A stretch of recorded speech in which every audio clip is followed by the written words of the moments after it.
Chegou a hora do grande debate desta sexta-feira. Grande sucesso na CNN americana, agora no Brasil. Você construindo o seu pensamento a partir de visões diferentes de um mesmo tema. Roda a vinheta, vamos lá. Os nossos debatedores já vão aparecer aqui. Renata Barreto e Tiago Anastácio já estão prontos.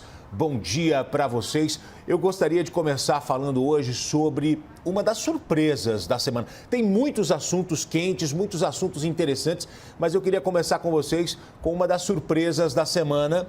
Adversários de longa data, o ex-presidente Lula e o governador de São Paulo, João Dória, esqueceram as divergências ideológicas e trocaram afagos nas redes sociais. Lula fez a seguinte postagem que foi retuitada pelo Dória. Vamos mostrar aí. Olha só, abre aspas. A gente tem que reconhecer... Olha lá. João Dória,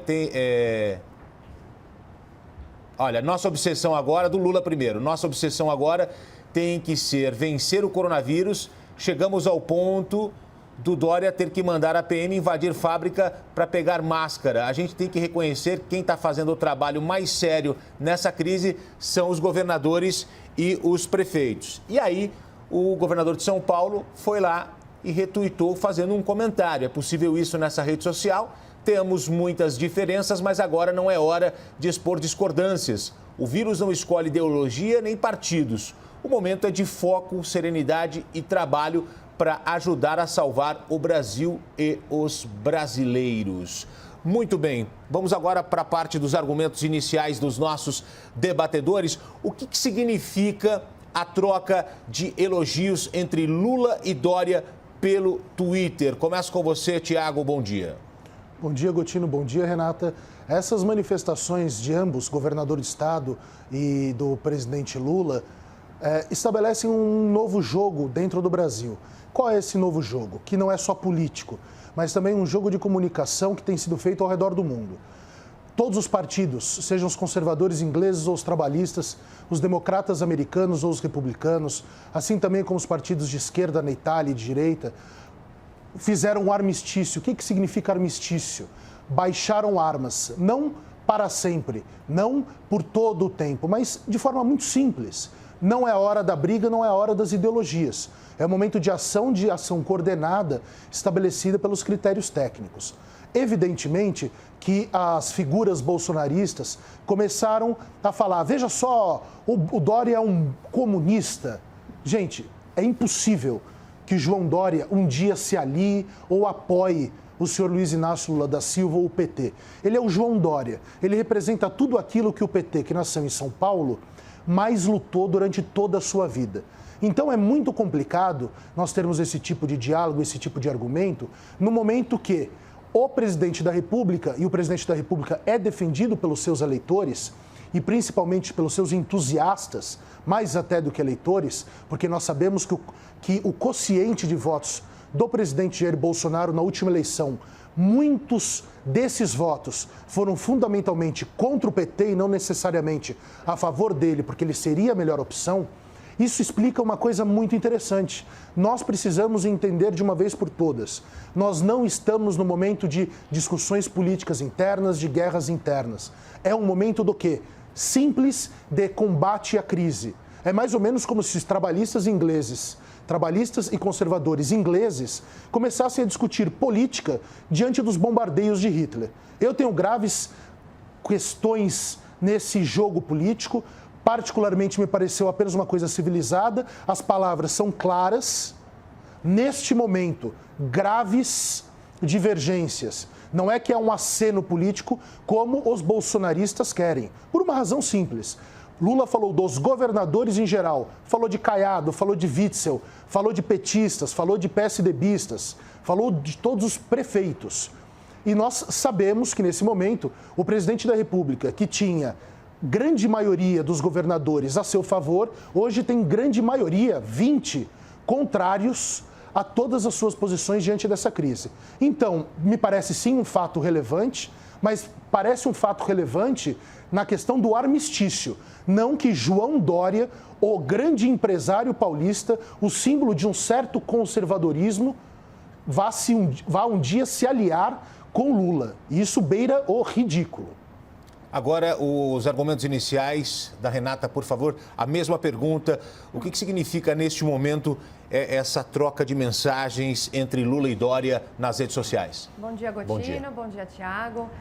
Bom, o Dória talvez nunca seja comunista, mas ele é oportunista e ele faz isso com maestria desde que ele entrou na Prefeitura de São Paulo. Então, é bastante interessante a gente notar que talvez isso não seja um aceno político do ponto de vista de se aliar politicamente ao Lula, mas que ele faz isso e basta a gente lembrar que ele foi eleito para a prefeitura basicamente com um discurso antipetista, anti-Lula, não só antipetista, mas muito anti-Lula.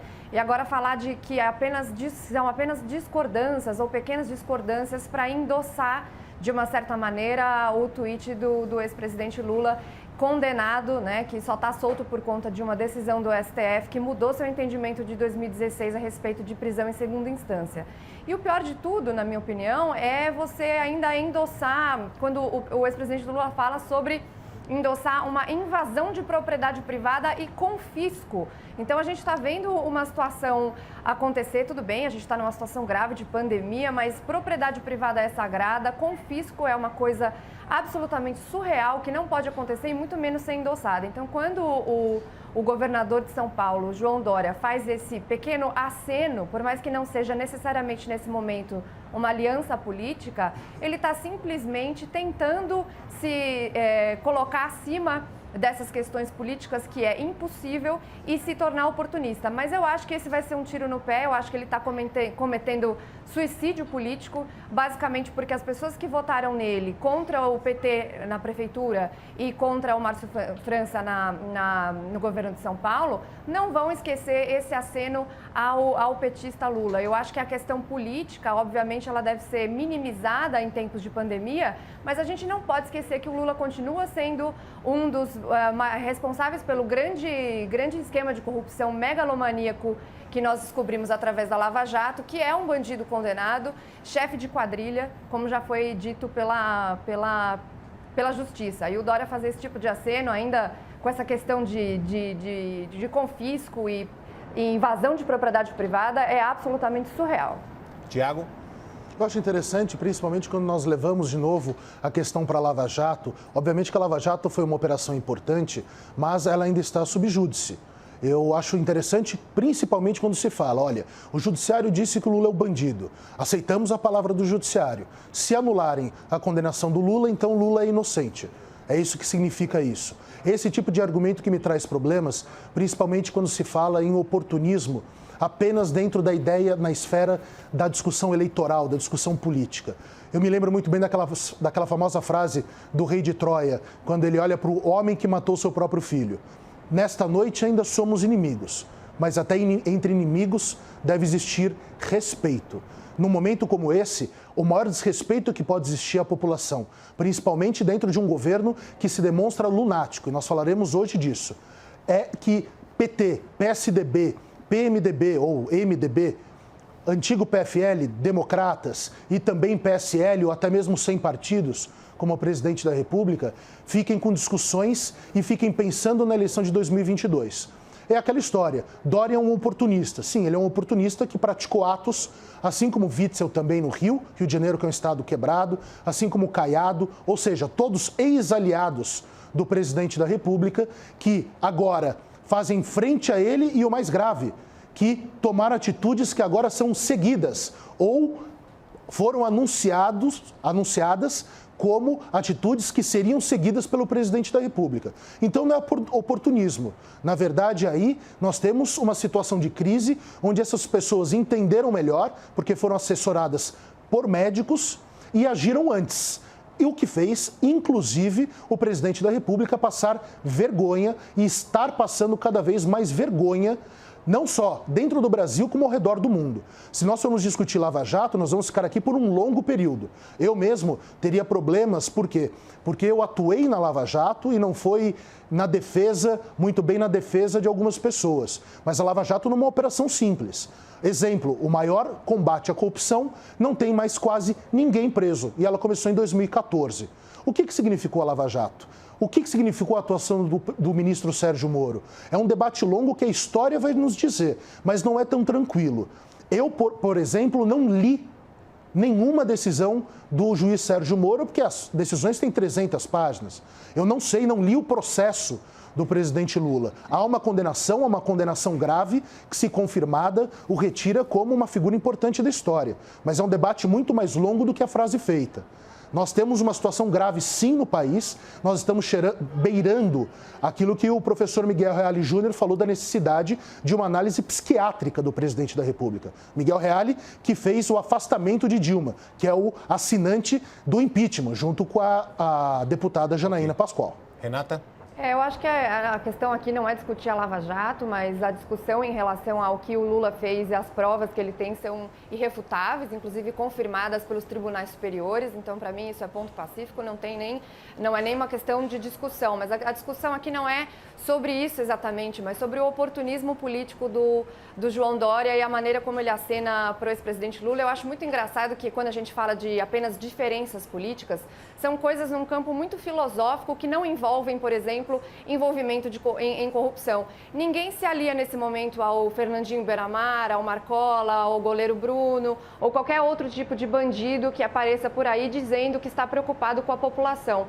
E o Lula falar que está preocupado com a população é um absoluto escárnio depois de tudo que ele já fez, e não estou falando só de corrupção, mas de má gestão, e até o fato da gestão petista ter deixado o Brasil na situação que ficou, é um motivo de escárnio. Então, o João Dória fazer esse aceno a ele, no meu entendimento, é cometer suicídio político. Acho que as pessoas não vão esquecer disso. Acho que a esquerda jamais vai observar o João Dória como alguém que esteja dentro daquele espectro político, ou seja, ele não vai ganhar os votos dessas pessoas e ele vai perder os votos das pessoas que votaram nele anteriormente, ou porque acreditavam que ele poderia fazer uma boa gestão pelo fato de ser empresário, etc., que a gente já viu que não é realidade, ou porque era contra o PT no caso da prefeitura ou contra o Márcio França no governo de São Paulo. Então, a questão para mim aqui é muito simples. Esse aceno, eu não sei o objetivo do João Dória, não vou fazer esse tipo de conjectura, mas foi um suicídio político, na minha opinião, Gotino. Agora, em meio à pandemia, as peças do xadrez político estão se mexendo.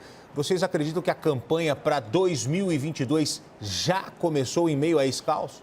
Com certeza. Eu acho que isso já antes desse caos. As campanhas sempre estão aí, né? Nunca se deixa de fazer campanha. A gente tem falado e batido nessa tecla constantemente que de político faz política. Então, isso também é muito complexo de observar, porque às vezes a gente está falando, essa pessoa está preocupada com o Brasil, está preocupada com a situação da saúde ou a situação da economia. E muitas das vezes, esses acenos políticos, os discursos, a gente vê isso em várias esferas, no legislativo, no executivo, em vários lugares, que é pensando sempre numa campanha. Até por isso que pessoas liberais como eu sempre falam que a questão não é tão sobre os políticos, porque os políticos não deixam de ser nossos funcionários. Então, a gente colocar o político em qualquer tipo de pedestal ou achar que tudo que ele faz está correto, seja em qualquer esfera, é completamente errado, porque a gente tem que observar o que ele faz de fato para a população e não para si próprio. Tiago?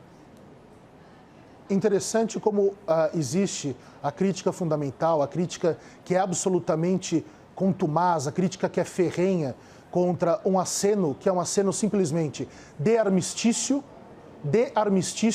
não de comunhão, baixar as armas, não acabar com a guerra, que é suspendê-la e não simplesmente agora seremos amigos. Enquanto, na verdade, nós temos do outro lado, uma total boa intenção com o presidente da República, que está absolutamente isolado, cada vez mais isolado e de modo muito grave. Ontem mesmo, e nós chegaremos nisso hoje aqui, vejam, o Mourão novamente negou a posição do presidente da República. Uma integrante da família do Sérgio Moro, a esposa de Sérgio Moro, afirmou que ela prefere seguir o tecnicismo e não o achismo. Vejam só como nós temos formas diferentes de lidar com a mesma coisa. Eu entendo muito bem a crítica da Renata, eu também acho que o funcionário público ou aquele que está com o mandato nos serve. Perfeita a observação. Mas tem um outro lado da moeda. Critica-se abertamente a imprensa, critica-se abertamente os políticos e nós seremos regidos pelo quê? Pelo quê? pelo Papa Francisco, até que seria uma boa ideia nesse momento. Nós seremos regidos por quem? Esse é o drama. Querem o quê? Querem o final de liberdades de expressão, querem o final do jornalismo técnico, querem o quê? Querem o final de absolutamente tudo que não seja a questão dos dinheiros e das preocupações econômicas. Eu sei que a Renata tem preocupações civis, preocupações absolutamente ligadas com a democracia, ela não é uma radical, como eu também não sou uma radical do meu lado, mas uma coisa precisa ficar bem clara, vejamos o que nós estamos passando. São ataques de todos os lados. O presidente Bolsonaro já perdeu seus mais importantes apoiadores, perdeu o Rio de Janeiro, perdeu São Paulo e perdeu o símbolo do conservadorismo, o mais antigo dos conservadores, quando não se falava muito bem em conservadorismo, falava-se em violência militar apenas no Brasil, que é o governador Caiado. Então, percebamos uma coisa, vejam a gravidade da situação desse xadrez político. Eu acho que não é a mesma coisa quando a gente fala em relação à perda de apoio do presidente, por exemplo, a perda que ele teve de apoio do Dória ou do Witzel, que, de novo, foram duas pessoas que o apoiaram e que foram eleitos muito baseados nesse apoio que eles deram ao presidente. Aí eu não estou nem fazendo um julgamento de valor a respeito do apoio, se era devido ou não, mas eles foram eleitos basicamente porque se aliaram ao presidente Bolsonaro nessa campanha, principalmente voltada contra o PT. Então, eu acho que não é a mesma coisa quando a gente fala de apoio político e de um aceno político, por mais político que seja, a uma pessoa que não é apenas um político, ele é uma pessoa já condenada. Então, isso, para mim, faz uma diferença bastante grande nesse jogo todo. Agora, obviamente Renata, me diga uma coisa, se a justiça anular a decisão do Lula, isso significa, então, que ele é inocente. Mas como é que ele vai anular, sendo que todos os tribunais superiores... Você leu o processo do Lula? Eu li as provas do primeiro processo, processo do triplex. Veja só, você leu as provas. Nós não podemos... Eu, por exemplo, não faço crítica literária de livro que eu não li. Eu não sou capaz de fazer isso. Mas já está confirmado pelos tribunais superiores. Você disse, eu não tenho que ter nenhuma opinião a respeito disso. Então, deixa eu te explicar uma coisa, Renata. Os tribunais superiores não analisam prova. É proibido. Há uma súmula, inclusive, do Superior Tribunal de Justiça.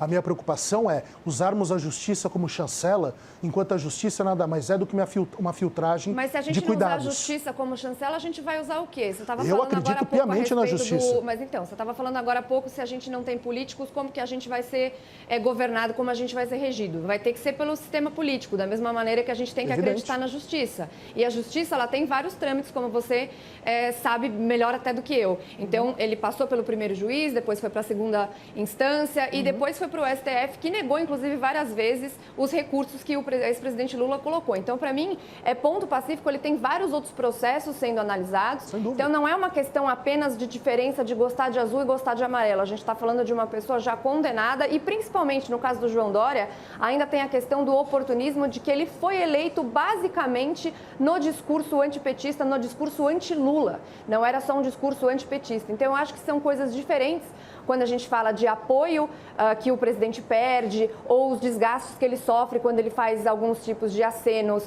a pessoas específicas da área mais ideológica do governo ou qualquer coisa do tipo, quando você tem um João Dória dando um giro de 360 graus, de 360 não, de 180 graus, de 180 graus e mudando a posição, e não que ele vá mudar a posição da maneira como ele governa ou como ele se posiciona, mas ele cometeu, na minha opinião, um suicídio político porque ele tentou agradar os dois lados e ele não agradou nenhum lado, né? É justamente uma coisa importante, é quando você deixa de ter personalidade, você quer ser fluido demais, você perde personalidade, você deixa de ser relevante. Tiago? Olha, eu tenho uma ideia absolutamente contrária da Renata, embora respeite a posição dela, que é muito simples. Baixar as armas não significa deixar de ter um adversário e um inimigo político. Eu vejo uma leitura absolutamente interessante apenas sobre um espectro discursivo, ou seja, apenas para que algumas pessoas ouçam. Eu gostaria, e eu sei que isso está acontecendo ao redor do mundo, que direitas e esquerdas, em todos os seus espectros, baixem as armas agora e cuidemos da população. Vejam só o tipo de discussão. Vejam só aonde nós estamos encostando. Estamos encostando praticamente na barbárie. Gente, os números estão crescendo. A ciência está falando que o vírus é mais grave do que nós imaginávamos. Vejam os insumos. Nós acreditávamos na boa relação do presidente Bolsonaro com os Estados Unidos da América. Os Estados Unidos atravessou a compra de insumos com a China e nos deixou na mão. Vejam só a gravidade. Uma baixada de armas não significa paz. O proselitismo sobre todos contra o PT eu acho muito interessante, porque todos os bancos lucraram maravilhosamente nos mandatos do presidente Lula. Os mandatos da presidente Dilma foram muito ruins. Essa é a minha posição. Agora, vejam que interessante como os discursos vão sendo alterados na defesa de alguma coisa. A justiça disse isso, sim, a justiça disse que o presidente Lula é condenado. Mas e se a justiça disser que ele teve um julgamento por um juiz que tinha interesses políticos em sua condenação? Como é que fica? Ainda não, isso ainda assim não muda o entendimento dos tribunais superiores. Não, Renata, eu estou falando de outra coisa. Deixa eu te explicar só uma coisa. O que será julgado, e é a alma, e eu acho que o Supremo está erradíssimo em colocar em fases, em diversos processos e não reuni-los, é uma discussão central, que é a discussão central, e aqui não é nenhuma defesa de alguém, porque eu não li o processo do presidente Lula. É um processo de milhares de páginas, que é a seguinte: a discussão é: Sérgio Moro tinha interesse político para condenar Lula? Essa é a discussão que a Suprema Corte vai fazer. É por isso que eu digo, uma coisa é o que são as provas. Isso uma não coisa são as provas, não invalida o processo, Renata, uma coisa são as provas. Outra coisa é o juiz. Outra coisa é o juiz. Tiago, esse é o ponto. Tiago e Renata, deixa eu ir para o próximo tópico, porque eu tenho outros temas relevantes para debater, só para a gente finalizar esse primeiro tema. A gente leu aqui o tweet do ex-presidente Lula, a gente leu o tweet do governador de São Paulo, João Dória, e a gente vai agora para o outro lado mostrar o presidente Jair Bolsonaro. O presidente disse que está com vergonha desta aproximação entre Lula e Dória e que caiu a máscara do tucano. Queria que vocês avaliassem essa declaração. Começa com você, Renata. É vergonhoso, de fato, e isso não significa, de novo, que o João Dória vai se aliar politicamente ao PT, muito embora cabe a gente lembrar que o PSDB e o PT sempre foram aliados nos bastidores e inimigos na frente das pessoas, na frente das câmeras, mas a gente tem essa dicotomia de PSDB e PT que são faces da mesma moeda na realidade, uma social-democracia e uma esquerda um pouquinho mais radical do lado do PT, mas são praticamente, em vários momentos, a mesma coisa. Tanto que a gente viu até o Fernando Henrique Cardoso acenando muito contrário às posições do Bolsonaro, também muito por conta dessa questão oportunista. Então, realmente, para mim, não deixa de ser vergonhosa essa atuação do governador João Dória. Tiago? São dois aspectos muito interessantes. Eu não vejo absolutamente nenhuma vergonha em se acabar com uma guerra para travar uma mais grave. Não acho vergonha. Acho, inclusive, que todos os líderes mundiais que têm feito isso merecem aplausos. Aqui no Brasil, nós sabemos o porquê que esses argumentos estão surgindo. Por uma razão, porque o rei está isolado e está com as calças arriadas. E, inclusive, com bons indícios de sandice, com bons indícios de graves problemas de percepção de mundo e, inclusive, de realidade. Agora, eu me lembro muito bem de uma frase de Winston Churchill, quando ele afirmou que se Hitler invadisse o inferno, ele pensaria muito em fazer uma boa menção ao diabo na Câmara dos Comuns. Então, me parece que alguém que não quer o combate à epidemia, alguém que leva a epidemia não a sério, que uma coisa eram os problemas que nós falávamos nos outros programas de comunicação. Agora o que nós temos é uma questão de caráter. E não é o caráter Lula-Dória que baixaram as armas. É o caráter de alguém que aponta armas no momento que não é de guerra política. Nos Estados Unidos, na realidade, houve um aceno dos democratas a favor do presidente Trump, que tem feito um trabalho de liderança muito positivo dessa crise. Então, a questão, para mim, não é apenas uma união e baixar as armas num momento que todo mundo precisa. De novo, o combate à pandemia, ele realmente não é uma questão de ideologia. Perfeito. Mas eu não estou falando de ideologia aqui, eu estou falando de um aceno político feito por uma pessoa que foi eleita à base de um discurso completamente anti-Lula, antipetista e, de novo, de uma pessoa que foi condenada na justiça. Então, para mim, são coisas diferentes. Renata, quando você vê... Oi. Eu tenho que agora dar 30 segundos para o Tiago para a gente ir para o próximo tema, por gentileza. Bom. Não, Gotino, eu posso ceder meu tempo. Renata, fala 10 segundos aí que eu rebato você. A única coisa que eu ia dizer é que a gente falar de percepções humanitárias aí em relação ao que as pessoas querem por causa da pandemia, ver o que aconteceu na Colômbia, que as Farc disseram, não, a gente vai parar de fazer o terrorismo todo que a gente faz aqui, porque a gente quer combater a pandemia. Isso me impressiona, esse tipo de humanitarismo. Sim, mas a questão é, no momento de crise, as pessoas, até os bandidos vão morrer. Vamos lembrar de uma coisa, até os narcotraficantes vão morrer.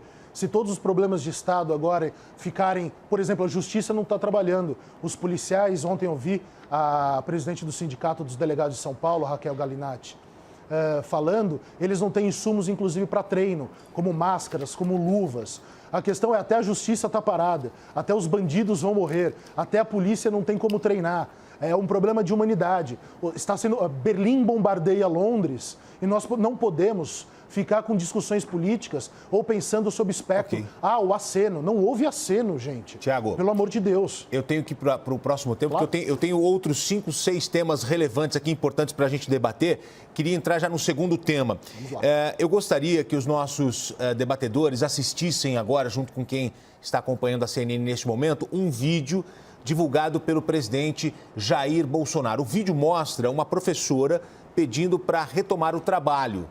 No meio da fala, a professora pede a presença dos militares nas ruas. Vamos ver um trecho. Preciso voltar a trabalhar, entendeu? Não tem condições da gente viver nessa situação. Não tenho, vai faltar coisa para os meus filhos dentro da minha casa. Estou aqui pedindo para o senhor, põe esses militares na rua, põe para esse governador, já decretou de novo mais um mês sem aula, sem nada. Não tem condições da gente viver desse jeito. E eu vim aqui pedir, não é por mim, por milhões e milhares de pessoas que estão sentindo, que estão na necessidade de ter condições, presidente, de trabalho. Eu não quero dinheiro do governo, eu quero trabalho, eu quero voltar à minha vida normal. No final do vídeo, o presidente diz que esta é a voz de milhões de brasileiros. Vamos acompanhar. Preciso voltar a trabalhar, entendeu? Não tem condições da gente viver nessa situação. Não tenho, vai faltar coisa para os meus filhos dentro da minha casa. Estou aqui pedindo para o senhor. O presidente faz essa menção no final e eu cito aqui novamente o trecho da professora, abre aspas, eu não quero dinheiro do governo, quero trabalho, voltar à minha vida normal. Eu queria que vocês falassem sobre isso,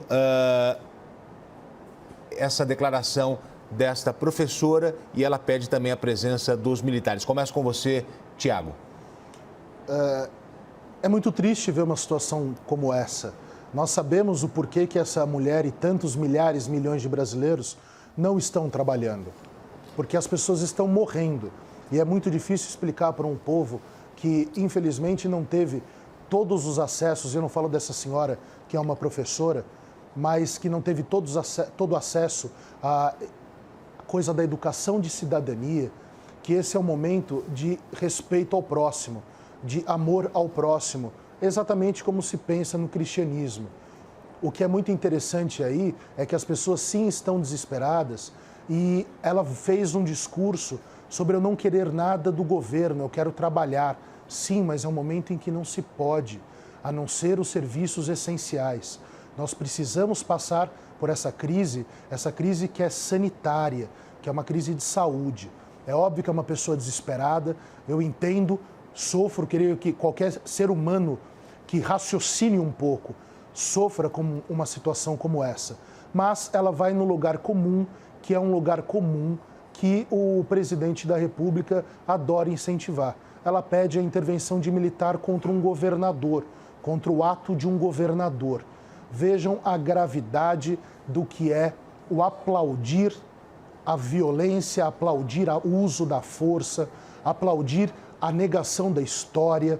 Nós vivemos esse problema sempre no Brasil. Em vez de pensarmos, em vez de propormos, ficam as guerras. Ocorre um armistício, nós falamos em união, é armistício, não é união. Não se concorda com o governador, se quer um militar contra o governador. Nós vivemos, de fato, uma miséria sobre a história brasileira, onde se nega a história brasileira.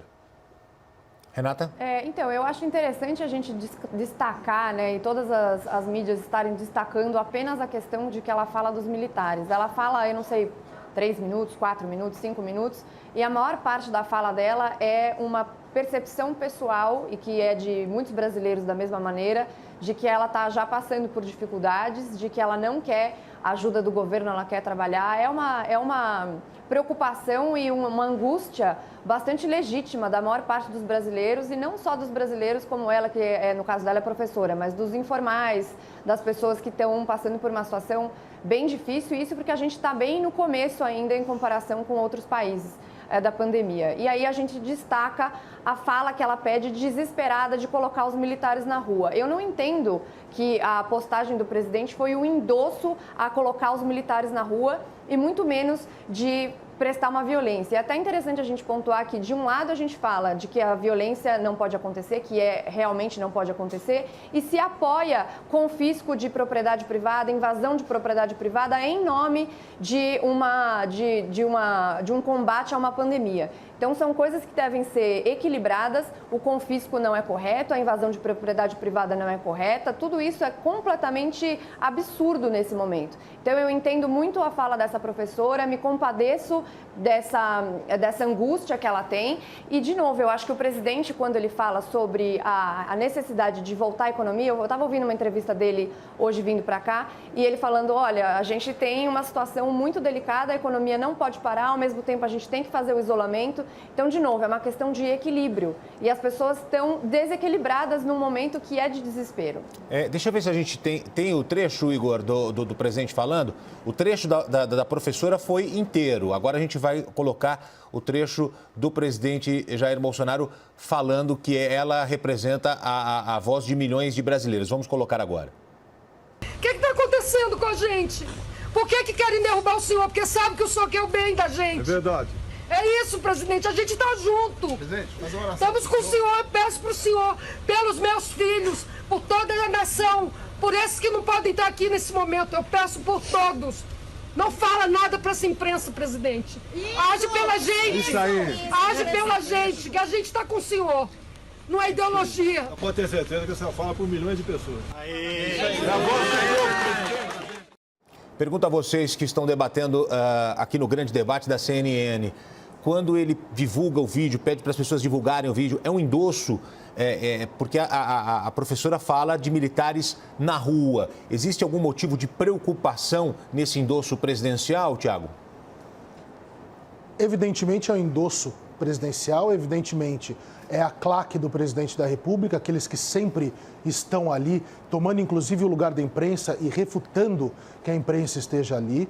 A situação particular de milhões de brasileiros, o drama existencial nesse momento é terrível, nós sabemos. Agora, o endosso do presidente da República, eu vou te dizer, Gotino, eu pensei que seria mais grave.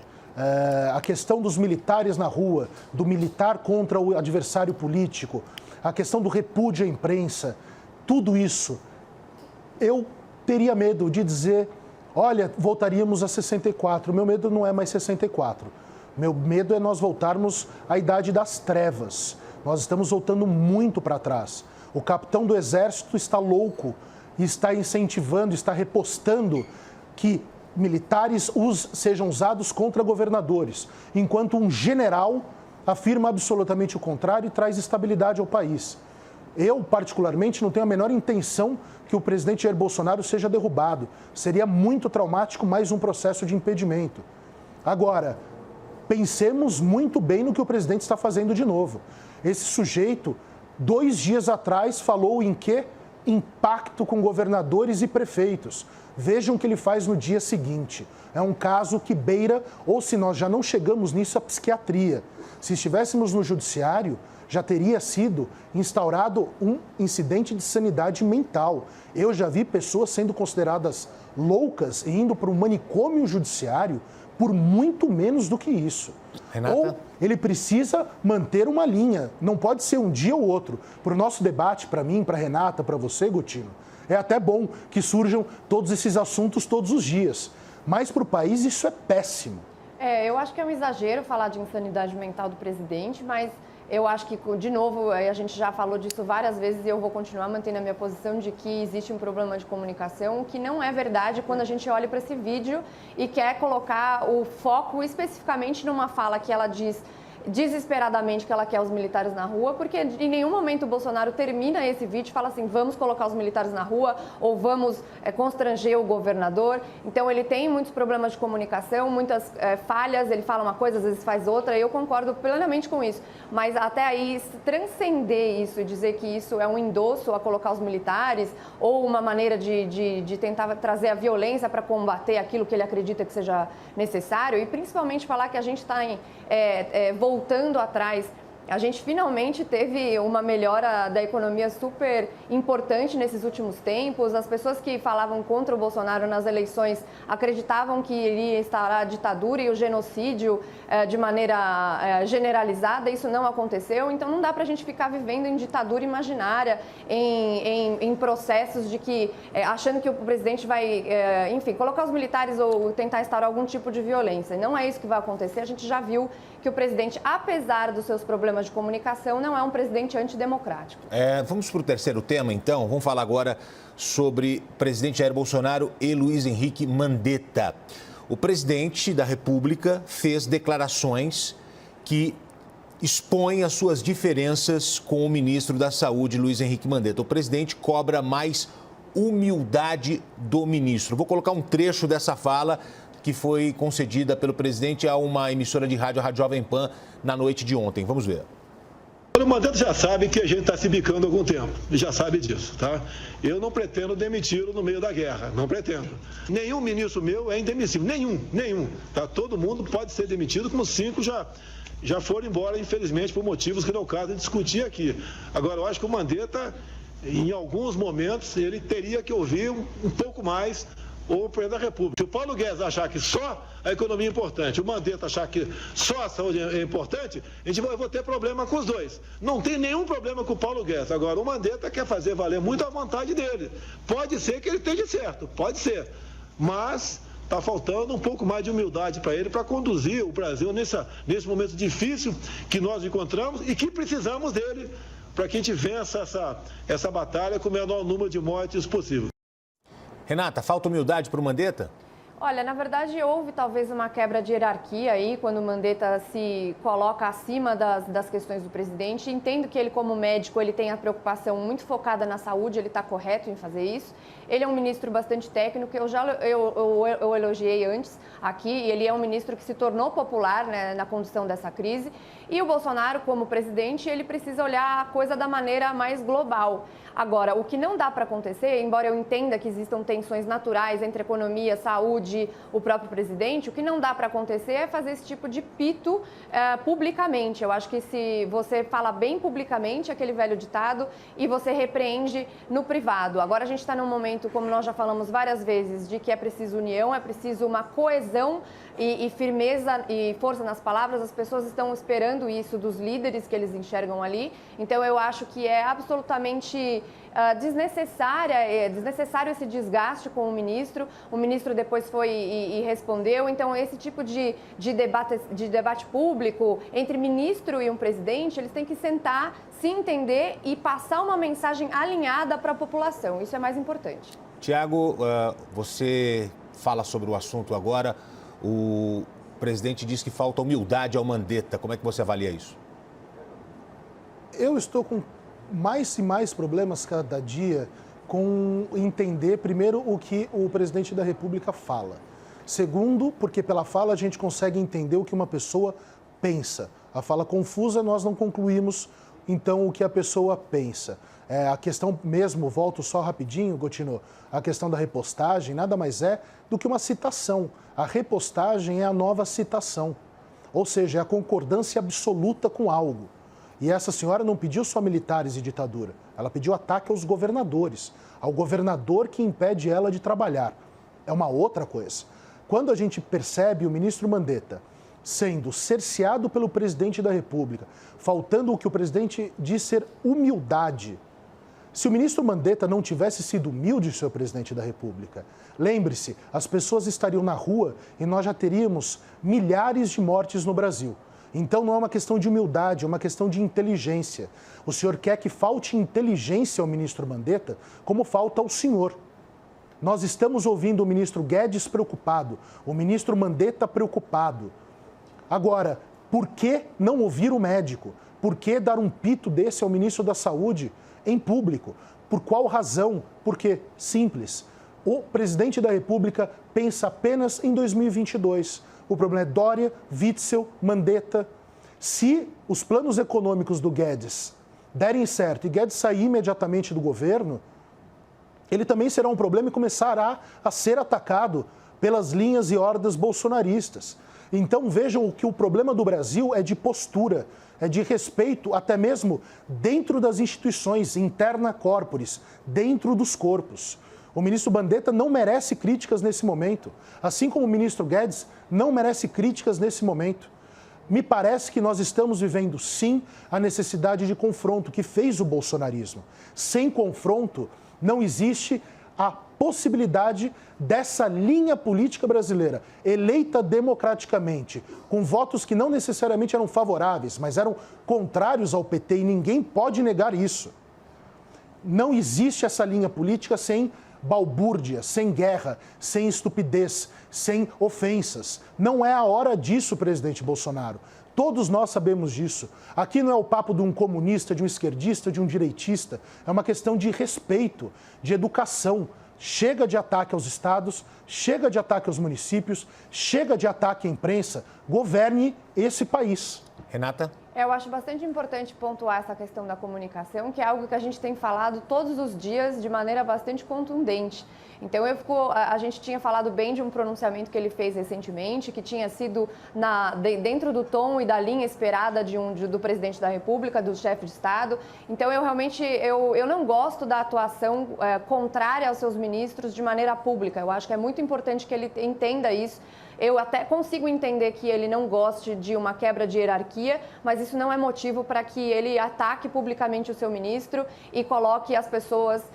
esse confronto num momento tão importante. Então, embora eu acho que não é por um exagero desse nível, como o Thiago colocou, eu acho que a comunicação continua sendo o maior problema do governo, e o Bolsonaro precisa entender que nesse momento é preciso união, principalmente entre os seus ministros, e os seus discursos serem alinhados. Então, a população está esperando uma firmeza daquelas microlideranças que eu falei ontem, que são seus ministros, que, de novo, a gente tem que lembrar que são ministros técnicos. O ministro Mandetta é bastante técnico, como é o ministro Guedes, como é o ministro Tarcísio, o ministro Moro e etc. e tal. Isso foi muito positivo do governo Bolsonaro, mas ele, mesmo colocando um governo técnico, ele tem que entender também, as pessoas têm que entender que ele tem preocupações de ordem global. Então, o ministro Mandetta tem a preocupação com a saúde, o ministro Guedes com a economia, e isso vão haver alguns conflitos, às vezes, em relação ao que ser feito. A gente está trocando o pneu com o carro andando, é uma situação muito delicada, mas isso não é justificativa para fazer isso em público com o seu ministro da Saúde. Tiago? Não é só uma questão de comunicação, eu tenho uma visão absolutamente diferente. Nós temos um problema de cognição, ou seja, de capacidade de raciocinar. Ou ele está de brincadeira com a nação. Um dia ele diz uma coisa, outro dia ele diz outra, outro dia ele volta para a anterior, depois ele diz uma coisa diferente. Ele já deu um pito no ministro Sérgio Moro, ele já estaria insatisfeito, porque o ministro Moro mostrou apoio ao técnico, ministro Mandetta da Saúde, ele já não gostou disso. E aí o Paulo Guedes também saiu em defesa do ministro da Saúde. Então o presidente Bolsonaro já começou a falar dos ministros e deu um recado muito ruim, inclusive aos investidores, que é a área da Renata, a economia, etc., que é: nenhum é insubstituível. Então, presidente, nenhum deles, nesse momento, é insubstituível. A pessoa mais substituível nesse momento, e aí vamos lembrar que nós temos um general na vice-presidência da República, um general democraticamente eleito. Vejam que interessante, afirmando ontem, depois de todo esse buziles, que não disse isso especificamente, mas disse que é para respeitar as orientações do ministro da Saúde. Então nós precisamos ter muito cuidado, porque o presidente Bolsonaro ele está flertando mais do que com a estupidez. Ele está flertando com a ilegalidade e com o conflito. E nós estamos aqui falando exclusivamente uma coisa: não podemos ter conflito agora. Volto ao que eu falei sobre do Lula e Dória. Baixar as armas, abaixe as armas até com seus ministros.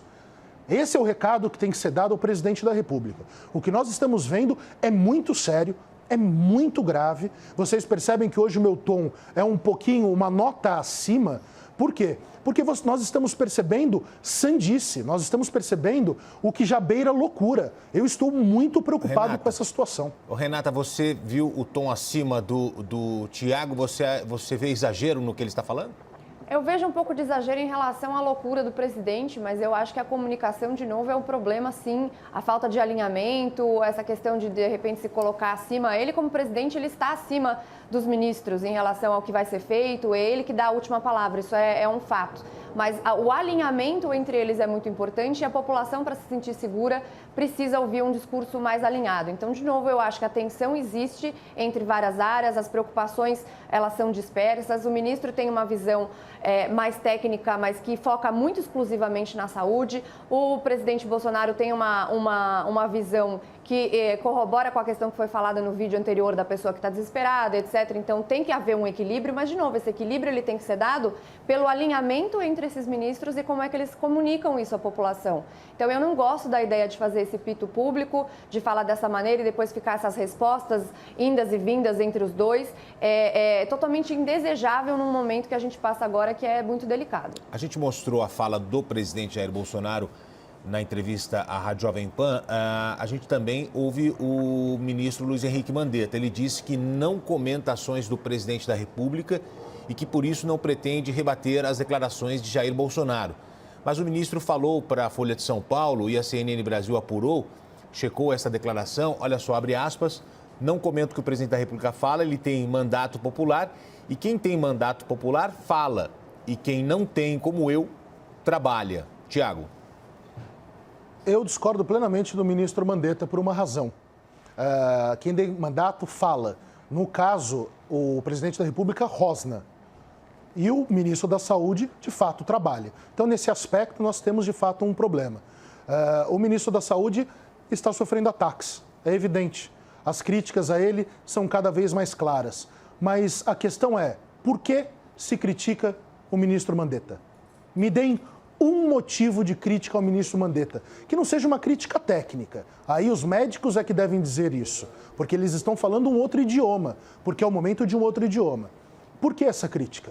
Por que as críticas ao ministro Mandetta? Porque ele está tendo protagonismo político. É a razão pela qual o presidente Bolsonaro briga com seus ministros, porque nós sabemos que o grande medo dele é que o ministro Sérgio Moro se torne cada vez mais relevante no país e saia para presidente dentro do espectro político do presidente Bolsonaro.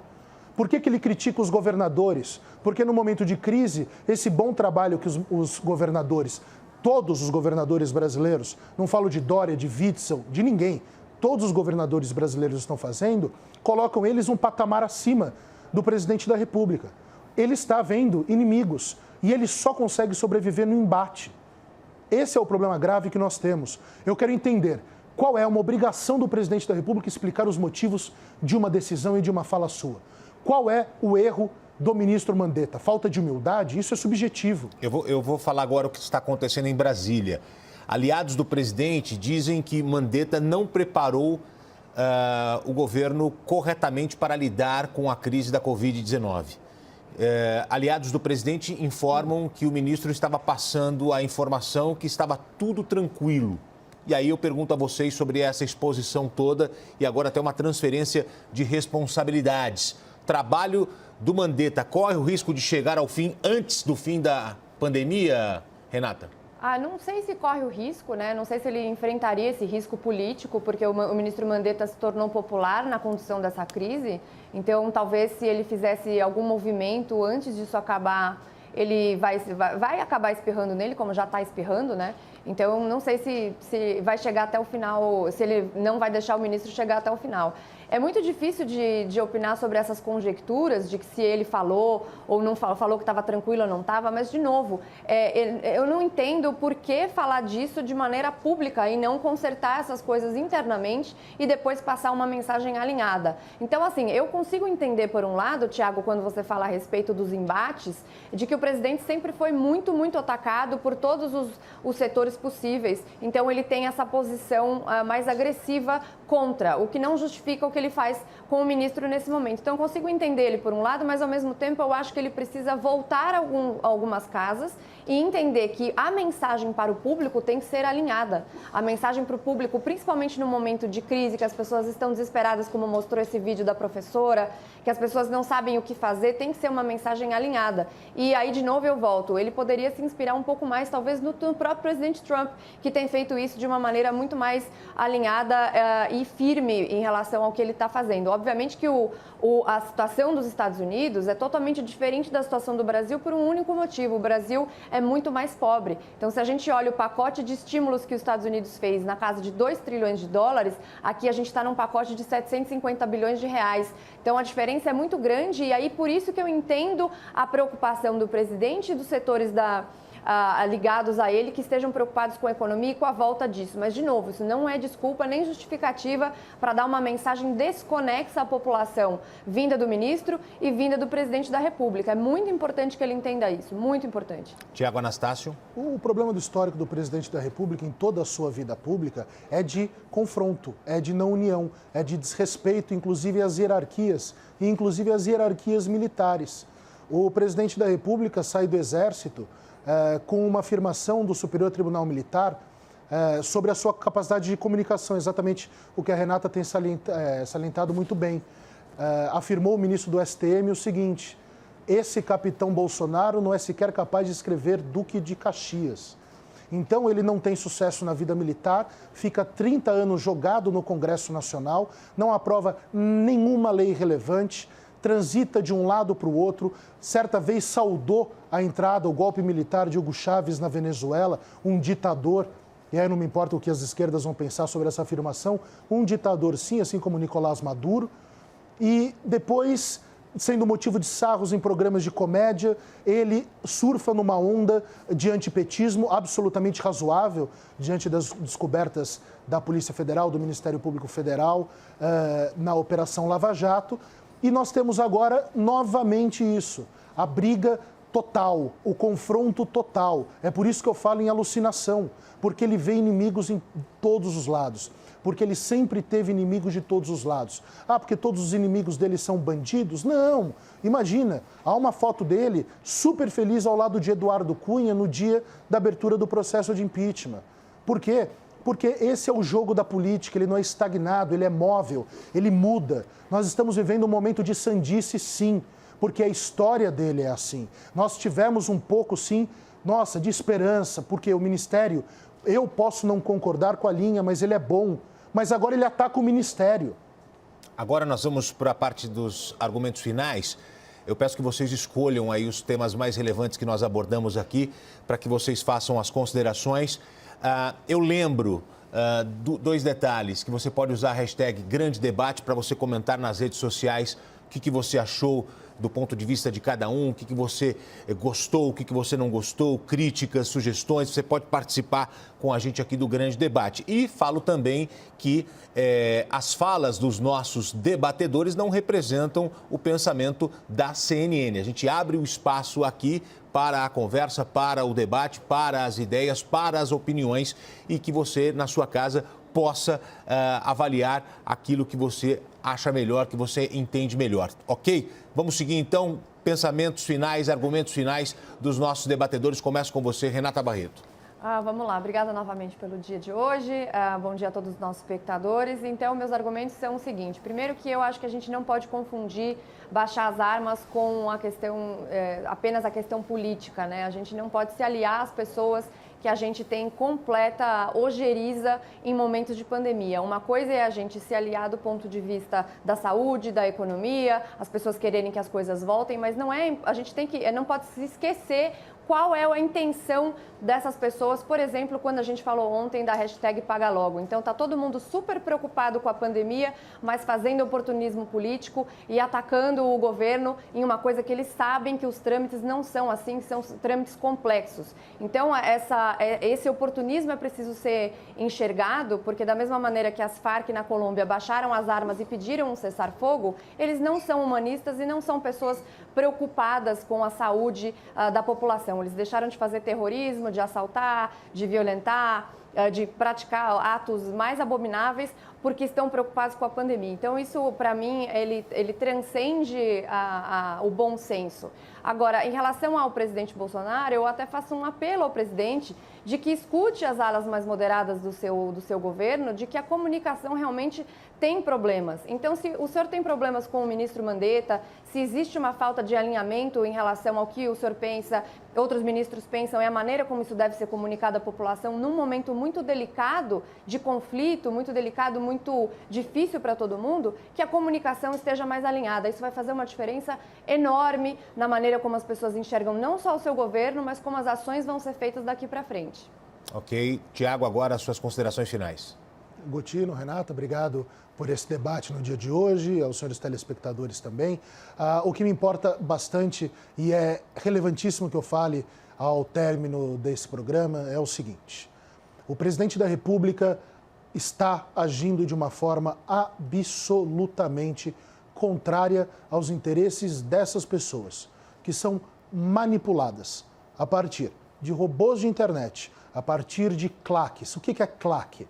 Claque são as pessoas que você leva e que você terá certeza que irão bater palma. A claque é o aplauso combinado por pessoas dessa linha. A Renata usou uma expressão, alas mais moderadas do governo, que o presidente da República precisa falar com elas sobre a comunicação. Não há jeito de comunicação nesse governo, porque não se quer a comunicação. Essas pessoas vivem do confronto, sempre viveram do confronto e pelo confronto. Sempre saudaram a violência, sempre saudaram a intolerância, sempre saudaram o fechamento da imprensa, sempre saudaram a ditadura militar, sempre saudaram, depois, dentro das suas próprias loucuras, ditadores, inclusive do outro lado, de esquerda, o que é absolutamente abominável. Nós precisamos hoje confiar em quem? A liderança é o drama brasileiro desse momento. A Renata falou sobre oportunismo. Eu tenho problemas sobre falar de oportunismo por uma razão. Será que essas pessoas também não podem, na mais remota das possibilidades, estarem preocupadas? Por que aos adversários do presidente nós falamos oportunistas e não preocupados? E a esse presidente, com essas atitudes, nós falamos um problema de comunicação e não uma pessoa que está despreocupada com ela. Muito bem. Tiago Anastácio, obrigado pela participação mais uma vez aqui no Grande Debate. Renata Barreto também, a economista e o advogado, debatendo conosco nesta sexta-feira. Agradeço os nossos dois debatedores pelos vários temas debatidos. A gente segue o Grande Debate de hoje. Quanto assunto quente, quanto realmente chamou a atenção aqui do Grande Debate. Você é o nosso convidado para assistir de segunda a sexta o Grande Debate a partir das 9 horas da manhã.